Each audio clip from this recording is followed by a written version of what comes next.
A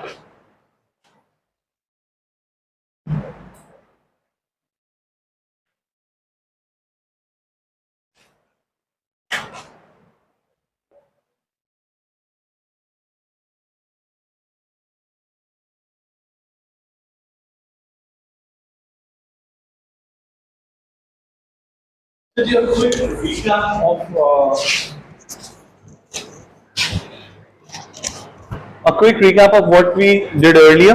तो last class में था कि हमने ये देखा था अगर इसमें कैपेसिटेंस लगी हुई होती है तो उससे क्या फर्क पड़ता है। हमने ये देखा कि अगर ऐसा होगा तो जब इनपुट 0 से 1 जाएगी तो आउटपुट का लेवल नीचे आएगा किस तरह से। तो उसमें हमने देखा कि when input is 1 so it means the NMOS is on, the PMOS is turn off. तो अब कैपेसिटर डिस्चार्ज होगा थ्रू द एनमॉस ट्रांजिस्टर।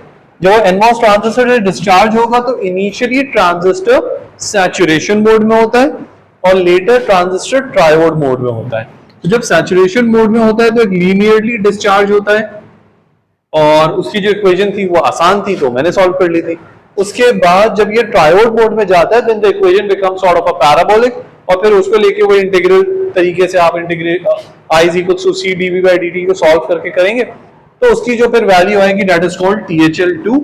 और ये जो कर्व होगा वो स्ट्रेट लाइन नहीं होगी बल्कि वो एक नेचुरल लोगैरिथमिक यही कह लें कि एक्सपोनेंशियली डिकेइंग कर्व आपको उस तरीके से ये शेप मिलेगा। तो दैट वाज द थिंग। तो इसके दो कंपोनेंट्स हैं। इसका मतलब है जब ये डिले आता है, जब ये वैल्यू नीचे आती है, एक है THL1 और दूसरा जो है वो THL2।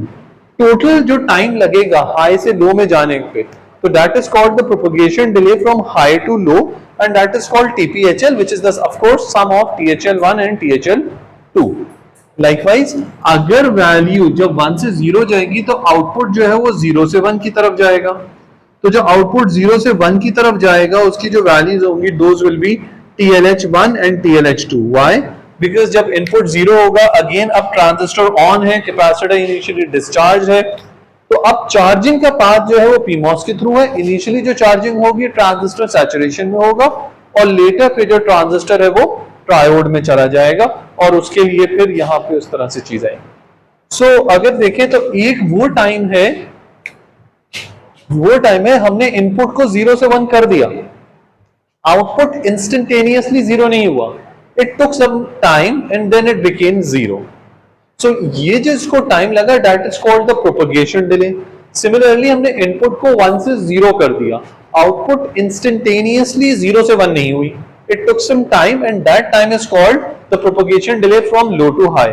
If I want to represent this by a single number कि इस इन्वर्टर का प्रोपगेशन डिले आखिर है कितना, तो उसके लिए हम क्या कहते हैं, that propagation delay is going to be an average of TPHL and TPLH।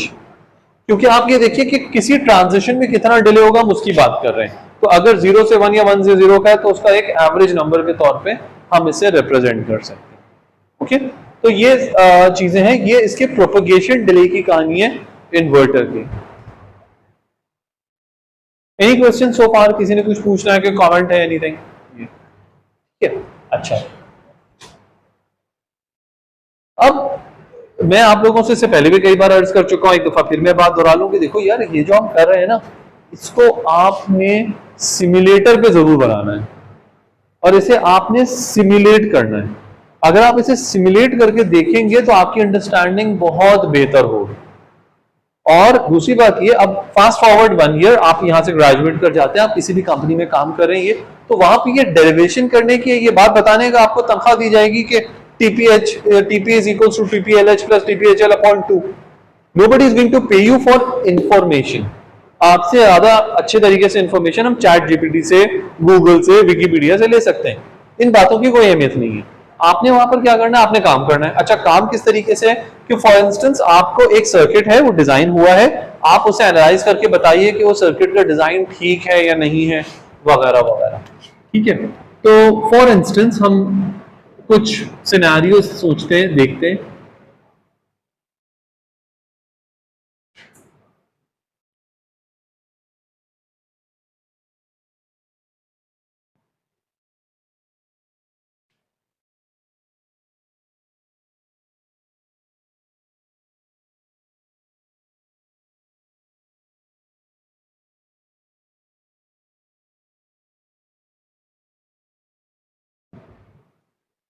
So for instance, for a simulation, I ran a simulation and I obtained results like these. Question number 1. Is it the ideal result that I have achieved or not? Ideal है कि नहीं है? Ideal नहीं है. किस वजह से deviation आई है ideal behavior से? Outputs काफी, हाँ, तो क्यों, किस वजह से? सर्किट में ऐसा क्या हुआ है कि कैपेसिटेंस की वजह से. So there is a capacitance and you obtained something like this. अच्छा, let's say you have the same thing and I obtain, अब मैं आपको दिखाता हूं मुझे कर्व कैसा मिल रहा है.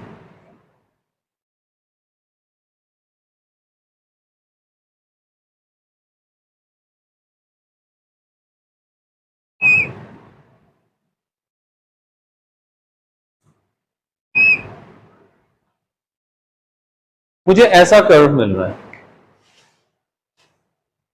Why do I obtain such a curve? What could be the reason? ये आपने बताना है.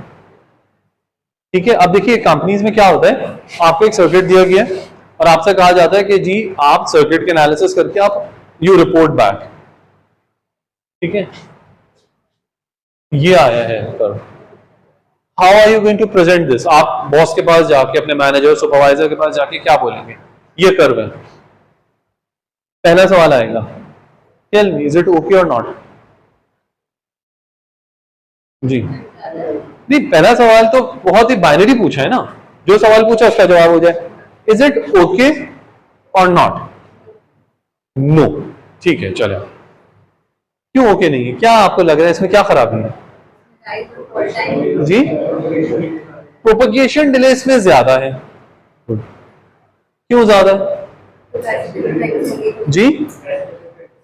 कैपेसिटिव इफेक्ट तो इसमें भी थे, इसमें इफेक्ट्स कम है. क्यों ज्यादा है? क्या हुआ है सर्किट में जब कैपेसिटिव इफेक्ट ज्यादा है?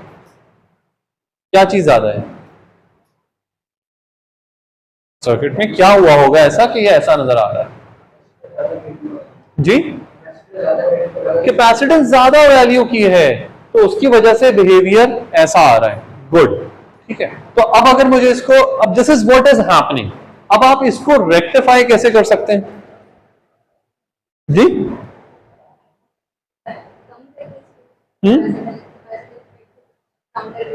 कैपेसिटेंस इफेक्ट को कुछ काउंटर करके. कैसे काउंटर करेंगे?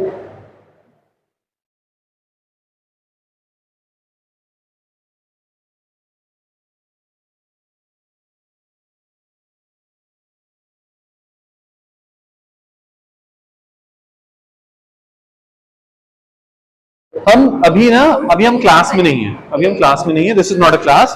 ठीक है ना, this is your work, you are presenting. मैं उसको देख रहा हूं. तो ये है कैपेसिटेंस ज्यादा है, कम करनी है. बताओ क्या करना है?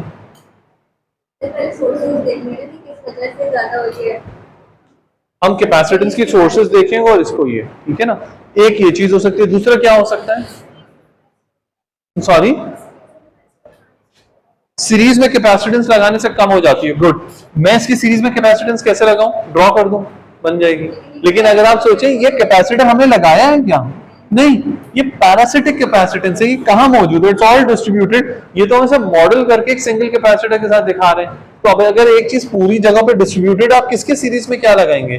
तो ऑल्दो अगर थियोरेटिकली देखें तो ये बिल्कुल हो सकता है कैपेसिटेंस कम करने के लिए, लेकिन ये प्रैक्टिकली नहीं है कि आप सीरीज में कैपेसिटर लगा सकें.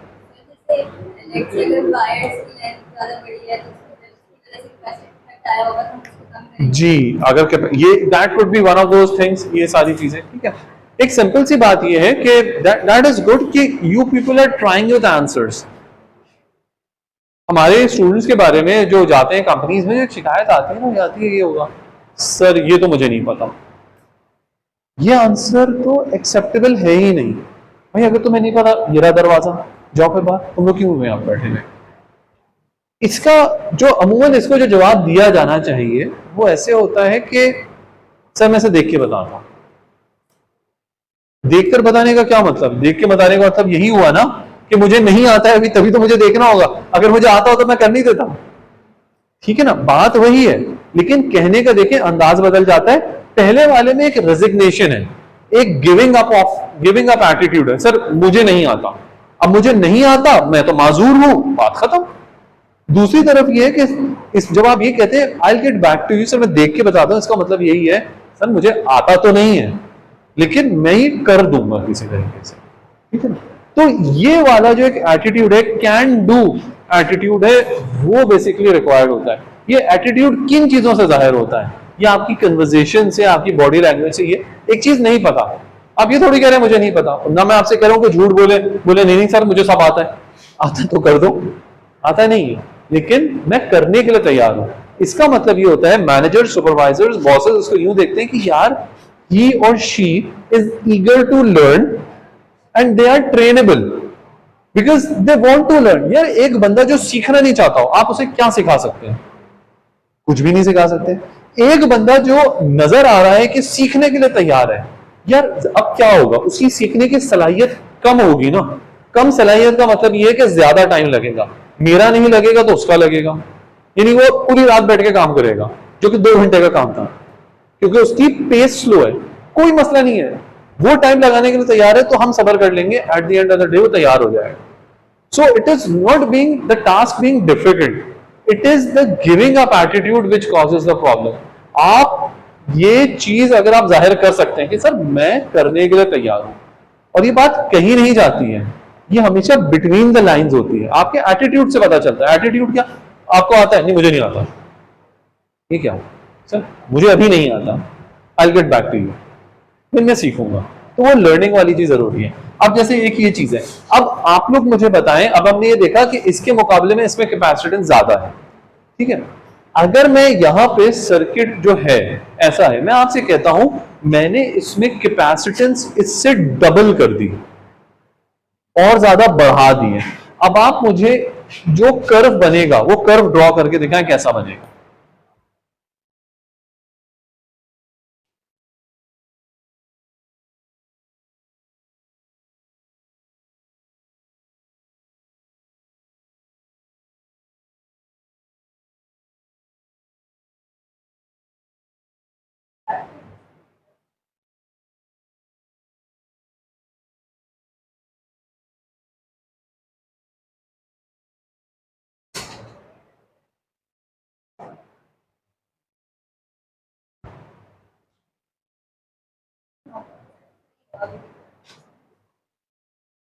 शेप नहीं बन रही है, मतलब शेप तो बदल जाएगी लेकिन ऐसा तो नहीं ना हाइट पे लोड होता है, ये तो उल्टा नहीं होगा। वो तो नहीं हो सकता।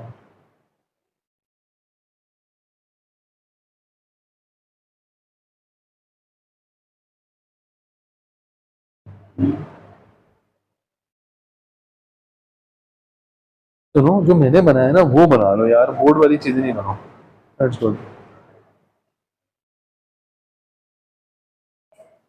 तो देखिए जब हम ये काम करेंगे कि हम कैपेसिटेंस और बढ़ा देंगे तो इसका मतलब है अब डिले बढ़ जाएगा, विच मीन्स दैट कि अब इसको और स्लो नीचे आएगा, तो it would be something like this. और इसी तरीके से जब वो चार्ज हो रहा होगा it would be slow charge and then there would be a slow discharge. ये कौन सी वेवफॉर्म बन गई?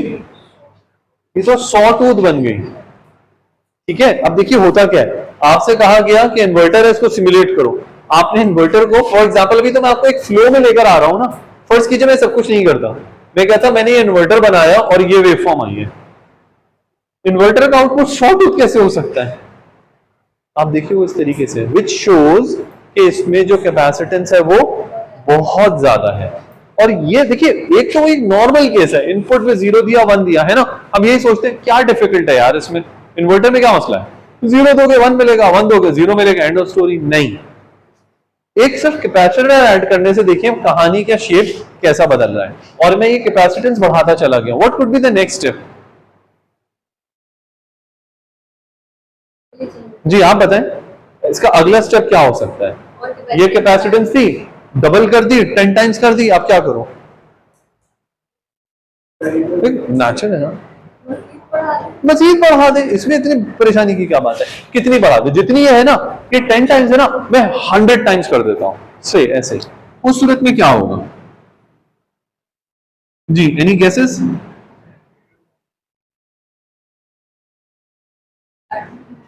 इसका मतलब ये है, और अब कैपेसिटर बहुत बड़ा है, तो अब ये डिस्चार्ज होना शुरू होगा ऑफ कोर्स, और डिस्चार्ज हो रहा है, हो रहा है, हो रहा है, हो रहा है, हो रहा है।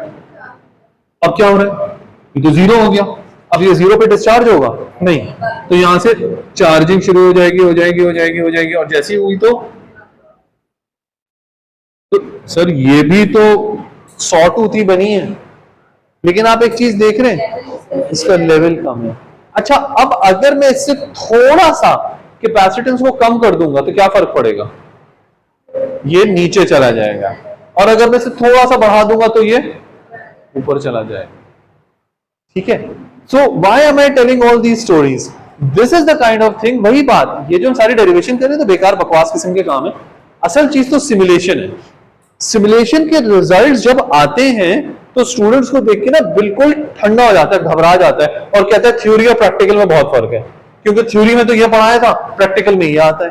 भाई थ्योरी में आपको ये भी तो पढ़ाया था, इसके इम्प्लीकेशंस क्या है, इसका इम्पैक्ट क्या है, वो ये आपने सोचना है यार ये जो आ रहा है क्या हो रहा है, ये क्या गड़बड़ है, उन चीजों को देखना है। ठीक है ना, तो ये है। अब मैं इसलिए कह रहा हूं इंशाल्लाह नेक्स्ट वीक आप लोगों का टेस्ट होगा। ठीक है, जो सारी चीजें पढ़ाई जा रही है उसका जो क्विज है वो नेक्स्ट वीक है, तो सवाल पूछे जा सकते हैं इस तरह से। और फॉर इंस्टेंस मैं आपको दिखाता हूं।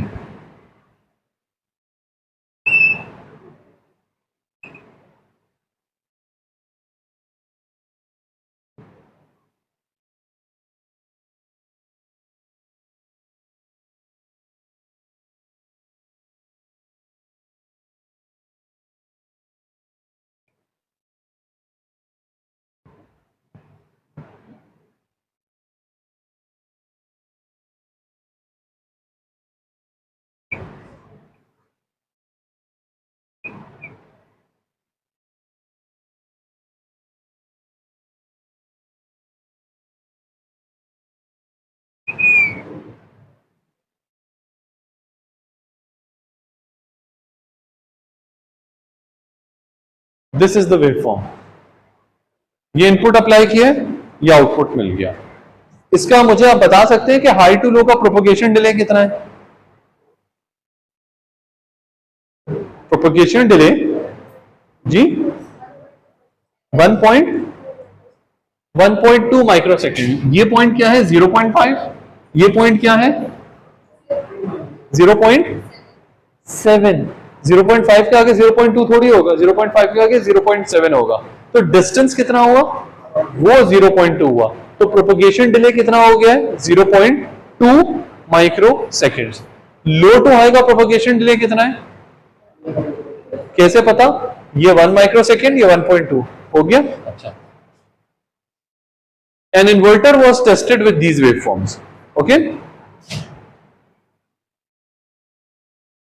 now this waveform is applied on it.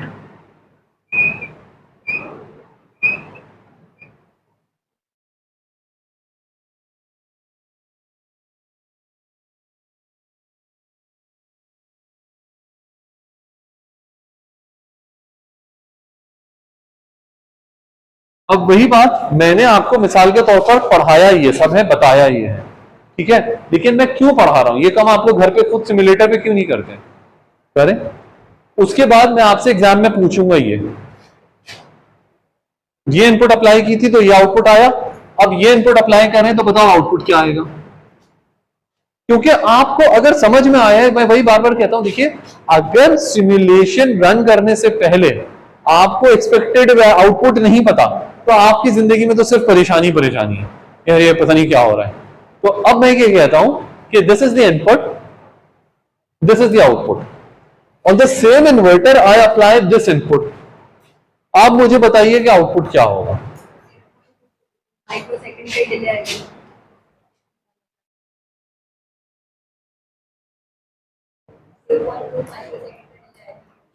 जैसे तो बताओ आउटपुट क्या होगा? डिले विले छोड़ो, वेवफॉर्म दिखाओ। आपसे तो वेवफॉर्म मांगी गई है ना।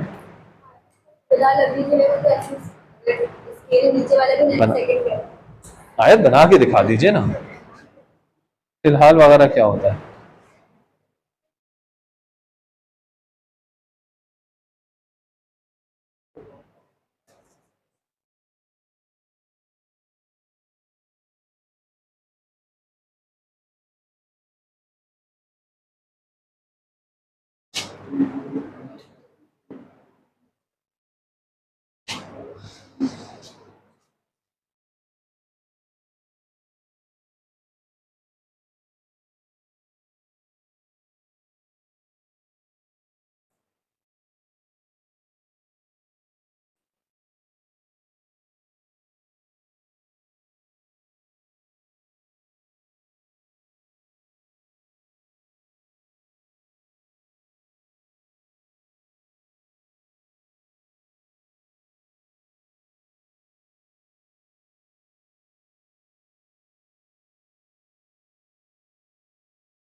सीरत, जुबिया, हाजरा, वानिया, मुतीबा,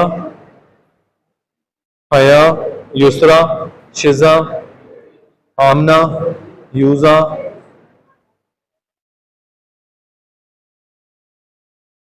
फातिमा, आमना, फातिमा, आमना, फातिमा, अशना, आदिया, उमैमा, अलीजा,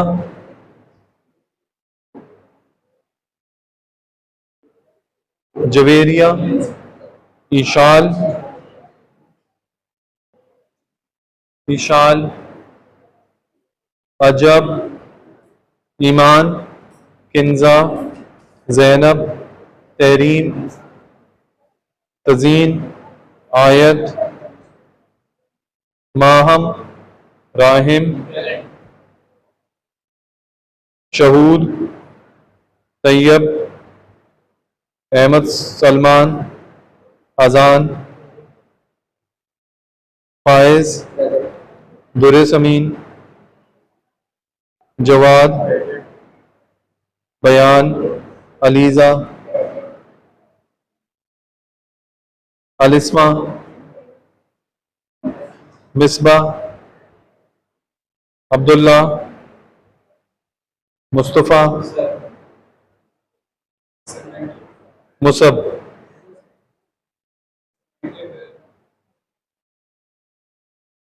बयान ना,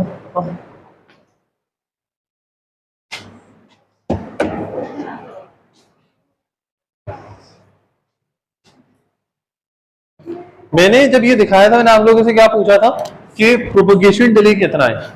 आपने बताया था 0.2, पहले अपन बताया, फिर आपने 0.2 0.2 माइक्रो सेकेंड है। कैपेसिटर को नीचे आने में कितना टाइम लगता है, इसके आउटपुट को नीचे आने में कितना टाइम लगता है, 0.2 माइक्रो सेकेंड। उसको क्या पता है कि लेवल कब चेंज होगा? Capacitor does not know anything. उसको एक चीज पता है यार, उसका खाली होने में। Consider this capacitor like a bucket, it's a बाल्टी। बाल्टी को खाली होने में कितना टाइम लग रहा है जी? इतना टाइम लग रहा है। बाल्टी को पता है आप कब नल बंद करने वाले हैं, कब नल खोलने वाले हैं, नीचे तक कब नल खोल देंगे, ऊपर से कब नल खोल देंगे, it does not know anything. लेकिन ये बाल्टी इस नल से जब पानी आता है तो इतनी देर में भरती है, ये वाला नल खोलते हैं तो इतनी देर में खाली होती है। यही सिलसिला है ना। इस बाल्टी के खाली होने में कितना टाइम लगेगा? 0.2 माइक्रो सेकेंड्स। मैं आपसे रिक्वेस्ट करूंगा कि आप इसे नैनो सेकेंड में तब्दील कर लीजिए। मुमकिन है? कितना होगा? यानी कि ये बाल्टी कितनी देर में खाली होती है? 200 नैनो सेकेंड में खाली होती है। यानी मैं इसका जो टैप खोलूं, कितनी देर के लिए खोलूं कि ये खाली हो जाए? 200 नैनो सेकेंड में खाली होगी। ये 200 नैनो सेकेंड है। 200 का आधा कितना होता है? 100। 100 का आधा 50 का आधा 25 का आधा 12.5। You get the hand. अब ये देखें कि ये सिग्नल आया 1, 0.5 से 1, कितनी देर आप दे रहे हैं? कितना टाइम मिल रहा है आपको? 0.5 नैनो सेकेंड। आप कितनी देर के लिए नीचे वाला नलका खोल रहे हैं? 0.5 नैनो सेकेंड के लिए। एक बाल्टी है जो 200 में खाली होती है, और आपने कितनी देर के लिए नलका खोल के जल्दी से बंद कर लिया? आधे। यानी अगर 200 सेकंड में बाल्टी खाली होती थी, आपने आधे सेकंड में करके बंद कर दिया। अब आप मुझे बताएं बाल्टी के लेवल कितना नीचे उतरा है? ना होने के बराबर, क्योंकि यहां से यहां तक दिस इज 200 नैनो सेकेंड्स। अब 200 में 0.5 की क्या हैसियत है? आप इस डिस्टेंस के 400 हिस्से कीजिए, उसमें से एक हिस्सा होगा 0.5 नैनो सेकेंड। सो 0.5 नैनो सेकेंड में लेवल कितना नीचे आएगा? ये 0.5 नैनो सेकेंड में लेवल इतना नीचे आएगा, यानी यहां से लेकर यहां तक लेवल इतना नीचे आएगा। अब देख लो, ना होने के बराबर। नीचे आया ही था कि अब जीरो हो गया, अब क्या हो रहा है? भरा जा रहा है। तो इतनी देर में भरा जा रहा है। अब इसको अपने पर रख के सोचो, आपको मैंने एक इन्वर्टर दिया, बेटा ये इन्वर्टर टेस्ट करें। आपने इन्वर्टर टेस्ट किया, आउटपुट स्ट्रेट लाइन आ रही है। पहला ख्याल क्या आता है? पहला ख्याल आता है भाई सर्किट खराब है, क्योंकि हमें अपनी गलती तो कभी भी नजर नहीं आती। हमेशा सर्किट की गलती, टीचर की गलती, किसी की भी गलती सिवाय मेरी गलती के। ठीक है ना? हमारी टीचर बड़ी अच्छी तरीके से बताती थी। वो हमारी न्यूमेरिकल मेथड्स की टीचर थी। वो ये कहती थी जब पास होते हो तो कहते हो कि मैं पास हो गया, जब फेल होते हैं तो कहते हैं कि टीचर ने फेल कर दिया। ठीक है? तो इसी तरीके से ये सर्किट है, इसका आउटपुट एक स्ट्रेट लाइन है। या तो ख्याल आता है सम सॉर्ट ऑफ शॉर्ट।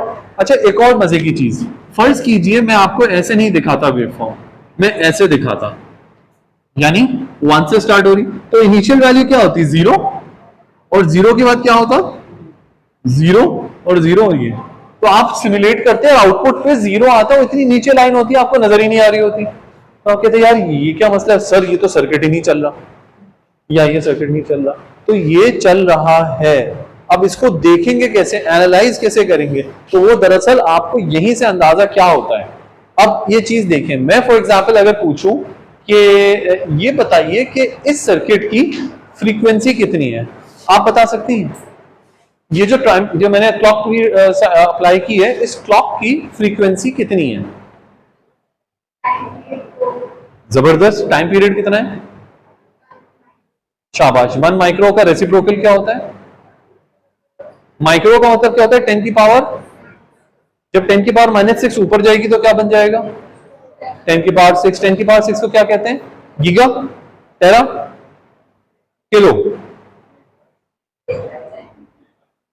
क्या कहते हैं?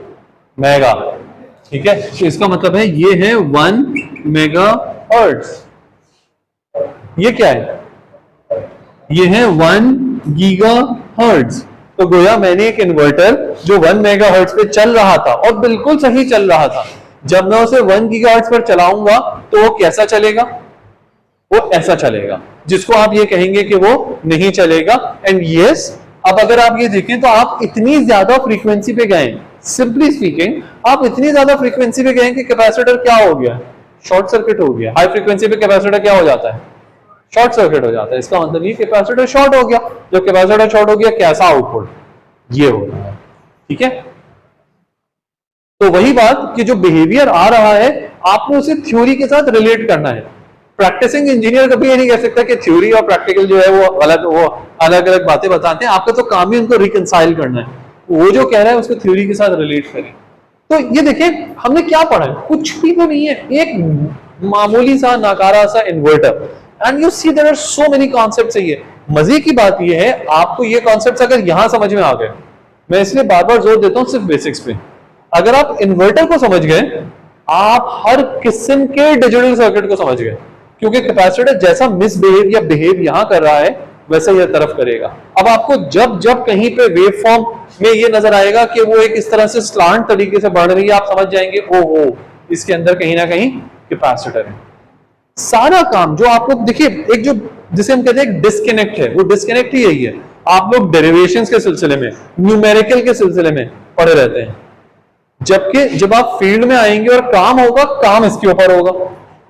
और किस तरह का काम होगा? मिसाल के तौर पर ये वेव फॉर्म है, आपसे कहा जाता है यार इस वेव फॉर्म से आप देखिए क्या क्या बता सकते हैं। फॉर एग्जाम्पल अगर आप देखें तो ये आउटपुट की वेव फॉर्म है ना, तो मैं आउटपुट के, अगर मैं आपसे इस कर्व के लिए किसी भी जगह के लिए, फॉर एग्जांपल यहां से लेकर यहां तक ये 2 पॉइंट्स हैं, अगर मैं आपसे कहूं तो क्या इसके लिए dv बाई dt नहीं निकाला जा सकता? dv बाई dt निकाला जा सकता है। सिम्युलेटर में ऑप्शन होती है कि करंट की वेवफॉर्म भी दिखाई जा सके। आप जब बनाएंगे, मैं अलग से दिखा देता हूं, चलो। This is the input waveform. This is going to be your output waveform.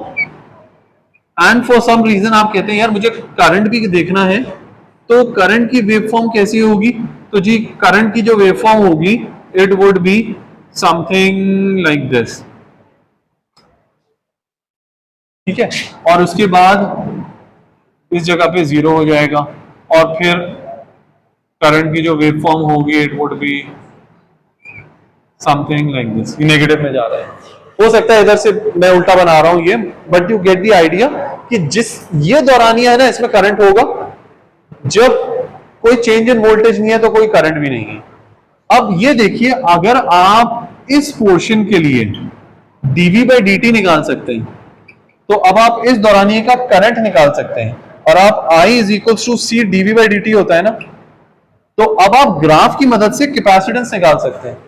तो हम एक सर्किट की आउटपुट कैपेसिटेंस वेवफॉर्म से बता देते हैं, देख के। जादू नहीं है, हाँ वही बात है, थ्योरी को मैंने अपनी नॉलेज के साथ मिलाया है। I is equals to C dv by dt, मुझे I पता है, मुझे dv बाई dt में निकाल सकता हूं, ऐसे निकाल लूंगा। ये काम मैं इसके ऊपर ग्राफ से नाप तोल के भी कर सकता हूं। दूसरी चीज क्या होती है, मैंने वेवफॉर्म को सेलेक्ट किया और उसका एक्सपोर्ट करो CSV में, CSV कॉमा सेपरेटेड वैल्यूज। मेरे पास एक फाइल आ गई जिसमें टाइम की वैल्यू लिखी है, वोल्टेज की वैल्यू लिखी है, 0 पे 0, 0.1 पे 0, 0.2 पे 0 वगैरह वगैरह करके इस तरह से। जब ये आ गई, मैं इसे मैटलैब में ले जाता हूँ। मैटलैब में जाके कि आप dv बाई dt नहीं निकाल सकते, कभी किसी भी ड्यूरेशन कर सकते हैं, पाइथन में ले जाएं, जहां चाहे करें। लेकिन सर हम तो VLSI के स्टूडेंट हैं, हम पाइथन या मैटलैब पे तो हाथ नहीं लगा सकते। Says who? These are tools. Tools इसीलिए है ना, वैल्यूज निकालने के लिए। तो अब आप इस तरह से एक सर्किट में कितनी कैपेसिटेंस है आपने निकाल लिया। जब आपको एक सर्किट की कैपेसिटेंस पता चल जाती है, तो फिर अब आप देखिए उससे क्या बता सकते हैं कि वो सर्किट कितनी फ्रीक्वेंसी तक चल सकता है। तो हमें इन चीजों से क्या पता चल रहा है? If a circuit has more capacitance, can it work at higher frequency? If a circuit has more capacitance, can it work at higher frequency? उसका जवाब है नो। कैसे पता? 1 मेगाहर्ट्ज पे जो चल रहा था वो 1 गीगाहर्ट्ज पर नहीं चल पाया। तो क्यों नहीं चल पाया? क्योंकि कैपेसिटेंस शॉर्ट हो गई। अगर किसी सर्किट की कैपेसिटेंस कम है तो इसका मतलब है वो हाई फ्रीक्वेंसी के लिए सूटेबल है। अगर हाई फ्रीक्वेंसी का सूटेबल सर्किट बनाना है तो किसको कम करना है? ठीक है ना। सो जब ये कहा जाता है कि भाई अब आपसे अगर एक इंटरव्यू के अंदर बात हो कि यार we work into high frequency designs, तो आप कहते हैं जी सर हम लोग ने पैरासिटिक कैपेसिटेंसेस की स्टडीज और उसको कम करने पे काफी काम किया है। तो इस जुमले को बोल के आपने इंटरव्यूअर को क्या इंप्रेशन दे दिया कि आपको हाई फ्रीक्वेंसी डिजाइन का क्रक्स पता है। आप ये भी कह सकते सर हमने हाई फ्रीक्वेंसी डिजाइन पढ़ा है। आपने ये नहीं बोला, आपने कहा सर हमने पैरासिटिक कैपेसिटेंस वगैरह पे काफी स्टडी की है और हमने कई सब्जेक्ट में से कवर किया है, मुझे पैरासिटिक कैपेसिटेंस की एक्सट्रैक्शन का वैल्यू का अंदाजा है। इंटरव्यू को फौरन हिट होगा, यार ये जानता है कि फ्रीक्वेंसी का मतलब ही कैपेसिटेंस है। समझ में? ये होता है वो इंप्रेशन बिल्ड करना। अच्छा हाई फ्रीक्वेंसी में खाली कैपेसिटेंस नहीं होती, उसके अंदर इंडक्टेंस का भी रोल होता है, ये ठीक है, दैट इज वन थिंग। लेकिन इंटरव्यू को मैं ही कहूंगा फी जमाना, किसी ने इतना भी बता दिया तो उसकी आंखों में सच्ची खुशी के आंसू आ जाएंगे, किसी ने ये तो बता दिया, ठीक है। तो ये चीज है।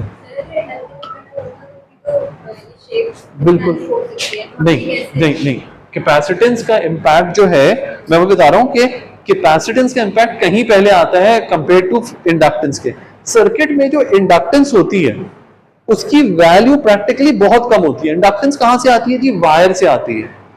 कैपेसिटेंस कहां से आ रही है? ट्रांजिस्टर की कंस्ट्रक्शन ऐसी है कि वो कैपेसिटेंस दे रहा है, तो कैपेसिटेंस की वैल्यू ठीक ठाक ज्यादा होती है। अच्छा जब इंडक्टेंस आती है ना, फिर तो गेम ही नेक्स्ट लेवल होता है, because then it becomes, it's not a first degree differential equation, it becomes a second degree differential equation. Inductance और कैपेसिटेंस फिर रेजोनेट भी करेंगे, ठीक है ना। तो वो बहुत सारी चीजें होती है, ऐसा नहीं है कि उससे नहीं एनालाइज किया जाता। वो हम करते हैं, यकीनन वो चीजें आएंगी, लेकिन वो फिर काफी हाई फ्रीक्वेंसी डिजाइन पर होता है। जैसे फॉर एग्जांपल अगर मैं कहूँ ना कि हम सर्किट्स के डिजाइन की बात करें तो typically even in gigahertz parasitic inductances are not very challenging of the transistor. पूरे सर्किट के अंदर तो आपको देखनी पड़ती है, लेकिन नहीं। लेकिन अगर मैं कहूं कि मैं 18 गीगाहर्ट्ज के डिजाइन पे जा रहा हूं तो 18 गीगाहर्ट्ज के ऊपर टिपिकली ट्रांजिस्टर की इंडक्टेंस को भी शामिल करना पड़ेगा। So at radio frequency, at higher frequency microwave domain, आप वहां पर जाते हैं और उसके बाद फिर और भी कहानियां होती हैं। लेकिन जो कैपेसिटेंस है, कैपेसिटेंस आपके बिहेवियर के, सर्किट के बिहेवियर को फ्रीक्वेंसी के लिहाज से लिमिट करती है।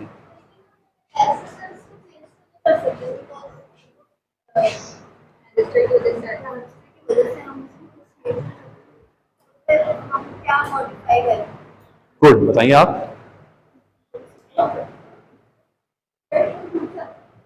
जी नहीं, आपने पूछा है, लेकिन अच्छी बात है सवाल। देखिए सवाल पूछना बहुत अच्छी बात है, लेकिन उसका जवाब ढूंढना तो और भी अच्छी बात है। आप देखिए, अभी हम देखते हैं प्रॉब्लम क्या है। सर्किट डिले हो रहा है ना, मैं आपके सामने प्रेजेंट करता हूं, ये आपकी वाली बात जो प्रॉब्लम है ना सर, ये बाल्टी जो है ना, इसको भरने में बहुत देर लग रही है, और सर ये बाल्टी हम चेंज कर नहीं सकते। जी, ट्रांजिस्टर चेंज क्यों करें फिर? बाल्टी को कौन भरता है?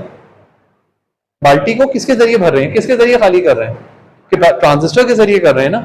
तो अब आप बाल्टी तो चेंज नहीं कर सकते, लेकिन आप चाहते हैं कि इसके भरने का और खाली होने का टाइम चेंज हो जाए। तो जो भरने वाला है और जो खाली करने वाला है उस पर काम करना चाहिए, जो कि आपने कहा कि ट्रांजिस्टर को चेंज कर दें, ठीक है ना।